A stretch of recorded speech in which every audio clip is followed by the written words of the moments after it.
कहते हो कि मंदिर से जाते समय नंदी के कानों में, बहुत सुंदर प्रश्न है आपके, बहुत भाव से और आनंद से आपने करा, और जनमानस के कल्याण के प्रश्न है ये, केवल आपके लिए नहीं है, ये सबके लिए इतने जोरदार प्रश्न हैं। जो गलती भी करते होंगे तो उसको सुधार सकते।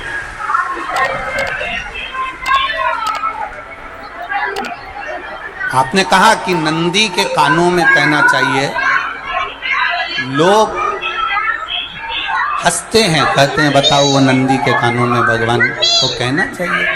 वैसे तो हम आपको एक बात बता दें कि दुनिया के लोग किसी दूसरे धर्म की कभी हंसी नहीं उड़ाते।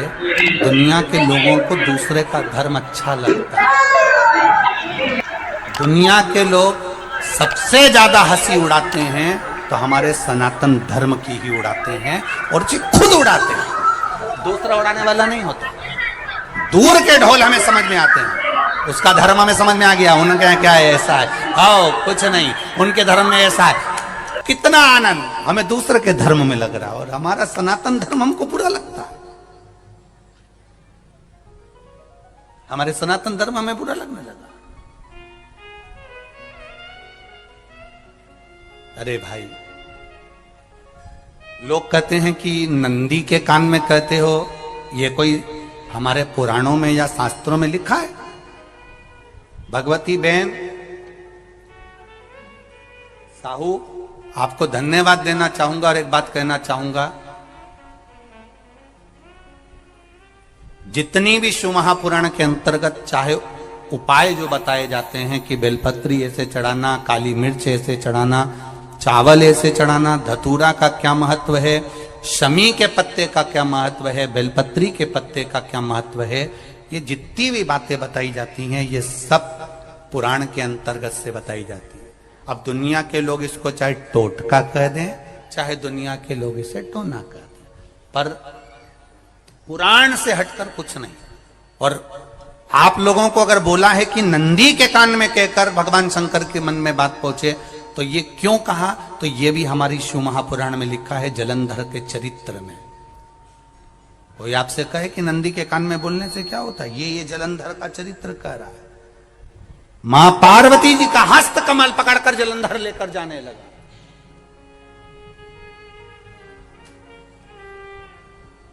वृंदा का पति लेकर जा रहा। वृंदा तो भगवान की भक्ति में लीन रहती थी, उसको तो जलंधर को सबसे ज्यादा तकलीफ थी नारायण से, पर शिव के पास आ गया, क्योंकि ईर्षा प्रवृत्ति, अभी कथा में कहा, कोई कोई ऐसा होता है जिसको तुमसे बेर नहीं होता तो भी अंदर से ईर्षा जाग जाती है, कोई कोई ऐसा होगा जिसको अंदर से ईर्षा जागती है, अपने आप अंदर से ईर्षा जागती है, उसका कोई बेर नहीं, और ईर्षा जाग रही, भीतर से ईर्षा जाग। ना आप उससे मिले हो, ना कभी वो आप उसके सामने बैठे हो। कई लोग किसी ना किसी की बुराई करते हैं तो हम लोग पूछ भी लेते हैं, क्यों साहब उनसे मिलकर आए हो क्या तुम? कभी नहीं मिल किया, कभी उनका सामना हुआ नहीं हुआ, तो फिर बुराई क्यों कर रहा? एक ने कर दी थी इसलिए हमारे ध्यान में था तो हमने भी कर दी। लो, वो कुआं में डूब के मरेगा तो तू भी मरेगा का? नहीं। नंदी सामने बैठा है, गणेश जी को मालूम पड़ गया, कार्तिकेय को मालूम पड़ गया, मां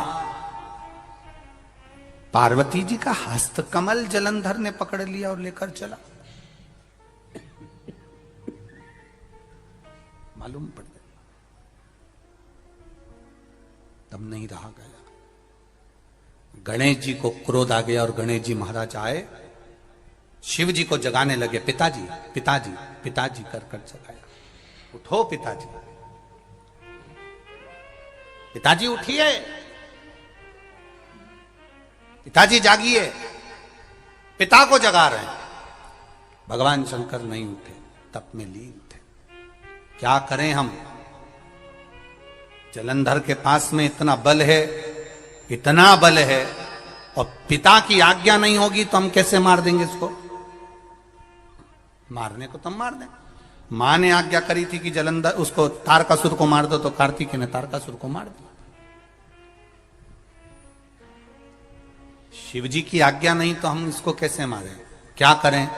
सब कुछ गणेश जी ने देख लिया, शंकर जी के ऊपर बहुत बहुत बहुत बहुत प्रार्थना कर कर देख ली, पर शंकर जी नहीं जागे। तब आखिरी में विनायक ने, गणेश ने, जितने लोग आस्था चैनल पर कथा सुन रहे हैं, जितने लोग फेसबुक यूट्यूब पर कथा सुन रहे हैं, इस बात को याद रखना कि नंदी के कान में कहने से क्या होता है वो ये इस कथा से सीख लेना।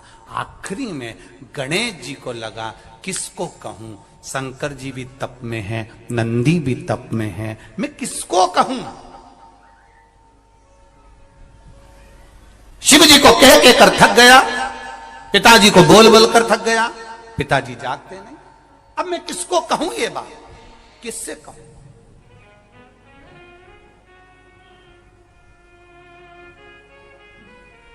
विनायक गए सीधे अब नंदी के पास में। नंदी भी तप में लीन थे, शंकर जी की ओर मुख था, शंकर जी की ओर मुख था। गए और जाकर तुरंत विनायक ने नंदी के कानों में जाकर कहा, नंदीश्वर, मैया का हाथ पकड़कर जलंधर लेकर जा रहा है, पिताजी तप में लीन है, कृपा करिए ना। बस केवल नंदी के कान में कहा, गणेश जी दूर हट गए। नंदी के कान में कहा, शंकर जी के नेत्र खुल गए, शिव जी के नेत्र खुले। ध्यान देना जरा, इस शिव महापुराण की, आशुतोष शिव महापुराण की कथा, जो कथा यहां कही जा रही है, यह कथा पहले के चरित्रों में सुनने को नहीं मिली होगी। जरा ध्यान देना इस संवाद पर, जितने लोग आस्था चैनल पर, जितने फेसबुक यूट्यूब पर सुन रहे हैं। सनातन धर्म की हंसी उड़ाने वाले कह देते हैं नंदी के कान में कहने से क्या होता है, नंदी के सामने जाकर बोलने से क्या होता है, नंदी के पास बैठकर बोलने से क्या होता है, नंदी के पास बैठकर शंकर जी का मात्र दीदार करने से क्या होता है, दर्शन करने से क्या होता है। वो अच्छे से समझ लेना, जो लोग सनातन धर्म पर उंगलियां उठाते हैं वो अच्छे से समझ लें इस बात को।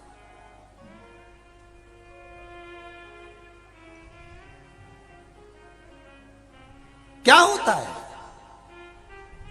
नंदी तप में लीन, शिवजी तप में लीन, शिव नहीं उठ रहे। विनायक ने नंदी के कानों में जाकर कह दिया, नंदी के कान में जाकर कहा, नंदी के नेत्र नहीं खुले, नेत्र किसके खुले? जम के बोलो, महादेव के खुले, शिव जी के खुले।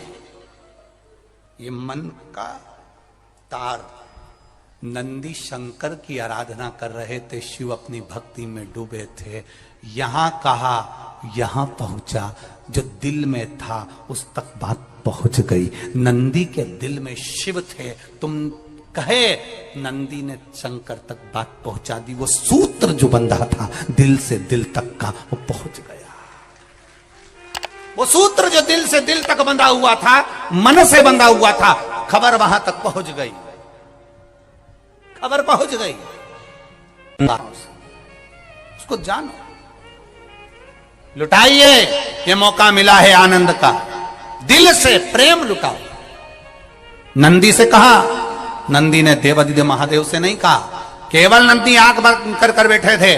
कहते सही भगवान गणेश के शब्द शिव जी तक पहुंच गए, शिव जी के नेत्र खुल गए और उन्होंने जलंधर के पास पहुंचकर पार्वती जी का हस्त कमल छुड़वाया। जरा विचार करिएगा, आप नंदी से कहते हो मेरे महादेव तक बात पहुंच जाती है, आपको केवल नंदी से प्रेम से कहना है, नंदीश्वर मेरे बाबा, ए मेरे बाबा, आप रोज शिव जी को लेकर भ्रमण पर निकलते हो, मुझे बहुत दुख है, आप मेरे दुख को मिटाने के लिए मेरे दरवाजे पर क्यों नहीं आते?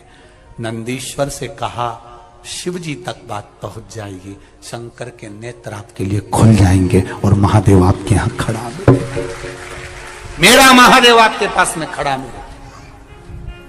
आशुतोष महापुराण की कथा कहती है, लोग कहते हैं नंदी को कहने से क्या होता है, ये शिव तत्व की कथा आशुतोष शिव महापुराण कह रही है। कहा वहां तक पहुंचा, दिल से दिल का जो भगवान नंदी के कानों में कुछ कहकर आते हैं। बोले हो कभी? सीधे बोल देते हो क्या जाकर? नंदी के कानों में कहने का भी एक तरीका है, आप लोगों को मालूम होगा वो तरीका? नहीं मालूम? बेलपत्री की जो डंडी रहती है ना, बीच का जो भाग है, ध्यान दिए ना जरा सा, ये बीच की जो डंडी है, फिर से देखिए, बेलपत्री के 2 पत्ते और उसके पास में जो बीच की जो डंडी का भाग है, दिख रहा है आप लोगों को? ये 2 डंडी, ये बीच की 2 पत्ती और उसके बीच में जो 2 डंडी का भाग होता है। जब हम देवाधिदेव महादेव से कोई बात कहने वाले होते हैं ना कि बाबा बहुत दुखी हूं, बाबा बहुत तकलीफ चल रही है, बाबा मैंने एक कंपटीशन एग्जाम में परीक्षा दी है, बाबा मेरे जीवन में ये तकलीफ हो रही है, बाबा, तब इस बेलपत्री की जो ये डंडी होती है, इस उंगली से, इस अंगुष्ठ से इस डंडी को पकड़ा जाता है और बाबा के कर्ण में कहने से पहले ये हाथ को नंदी के ऊपर रखकर फिर हम बाबा के नंदी के कानों में कहते हैं और चलते समय इस बेलपत्र को अशोक सुंदरी की जगह पर चढ़ाकर वापिस सजाते हैं। देव अधिदेव महादेव को पार्वती की बात मानना ही पड़ती है और वो कहना ही। ये बेलपत्र की महत्व है। ये जितना फल एक बेलपत्र की पत्ती में, उतना की उतना फल। हम आपसे फिर कहेंगे, कभी मौका मिल जाए जिंदगी में, कभी तुम्हारे जीवन में अगर मौका मिले और कहीं बेलपत्री का वृक्ष मिल जाए जिसकी छांव तुम्हारे ऊपर पड़ रही हो, तुम्हारे ऊपर अगर बेलपत्री की छांव पड़ रही हो, उसके नीचे बैठकर कभी मौका मिले, एक बेलपत्री का पत्ता मात्र रखकर आप शिव जी का नाम लेकर जल भी अगर समर्पित कर रहे हो ना, तो वो 12 ज्योतिर्लिंग को जल चढ़ाने के बराबर फल प्रदान कर। एक बेलपत्री का पत्ता, एक बेलपत्री का वृक्ष, एक बेलपत्री के वृक्ष की छांव हमारे जीवन को कृतार्थ कर देती है, धन्य कर देती है, कृतार्थ। कभी भी शंकर के मंदिर में जाओ, शिव जी का पूजन कर जब वापिस आओ, तो शंकर भगवान के मंदिर में जो बाहर नंदी बैठता है, उसके कानों में ओम नमः शिवाय बोलकर अपने मन की कामना उसके कानों में बोलकर आप आ जाइए, आपकी कामना 3 महीने में पूरी हो जाती है।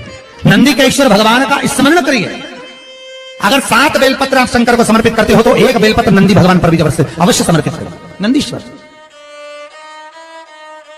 भगवान शिव को समर्पण, 1 बेलपत्र नंदी के ईश्वर की ओर चढ़े। और बहुत ध्यान दीजिए महाराज, अगर कोई काम अटक रहा है, नहीं हो रहा, बहुत प्रयास करा, तो भगवान शंकर के मंदिर में 5 बेलपत्र चढ़ाइए। और शंकर भगवान की जो छोटी लड़की है अशोक सुंदरी, आपको बताया था ना अशोक सुंदरी का स्थान, भगवान शंकर की 6 लड़कियां हैं, उसमें से सबसे छोटी लड़की अशोक सुंदरी की जगह पर 1 बेलपत्र चढ़ाइए। फिर 1 बेलपत्र नंदीकेश्वर पर चढ़ाइए और नंदीकेश्वर पर चढ़ाने के बाद भगवान शंकर के मंदिर के बाहर चौखट पर दिया लगा दीजिए साइड में, और फिर अपने घर पर आ जाइए, आपका कार्य सफल होना प्रारंभ हो जाएगा। नंदीकेश्वर भगवान नंदीकेश्वर का स्मरण कर लेने पर जीवन आनंद सुख की अनुभूति करता है, आनंद सुख को पाता। भगवान नंदीकेश्वर का पूरी दुनिया में केवल एक केदारनाथ ही एक ऐसा है जहां पर ओम कुंड विराजमान है। कौन सा कुंड है वहां पर? ओम कुंड। जो बच्चा हकलाता है, तोतला बोलता है या गूंगा होता है, जिसकी वाणी नहीं होती, वो अगर ओम कुंड पर जाकर ओम बोलने का प्रयास करता है तो जितनी देर तक उसके मुंह से घुन्न की आवाज निकलती है, उतनी देर तक ओम कुंड में से पानी का बुलबुला निकलता रहता है। और 7 या 8 बार बोलने से व्यक्ति हकलाना छोड़ देता है, तोतला बोलना छोड़ देता है और उसकी वाणी आ जाती है। वो ओम कुंड केदारनाथ जी में बसता है। कहां बसता है?